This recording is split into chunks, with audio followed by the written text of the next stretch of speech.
The iPhone 16 Pro and iPhone 16 Pro Max are a big deal literally because they have larger displays at 6.3 inches and a whopping 6.9 inches. The latter is the largest display ever on an iPhone. But they are also a pretty big deal because of all the other upgrades Apple is packing into this year's Pro models.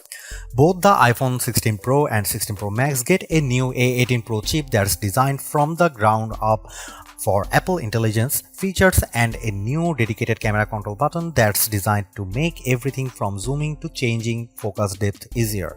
A new 48 megapixel ultra-wide camera captures impressive macro shots and you can record cinematic slow motion video at 4K 120 fps.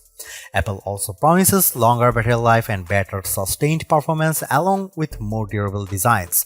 I went hands-on with both the iPhone 16 Pro and 16 Pro Max and I came away impressed with the new designs and features. Both could make our best phone list, but the camera control was a bit finicky.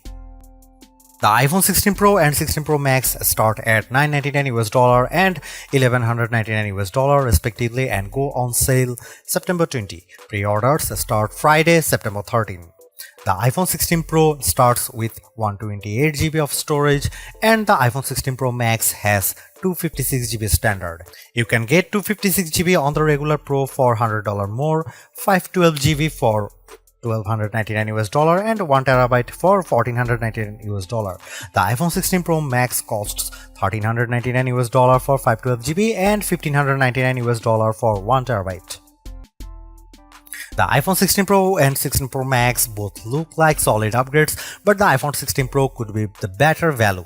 You get the same 5x telephoto zoom as the larger Pro Max in a smaller design and the screen is big enough where you might not have max envy.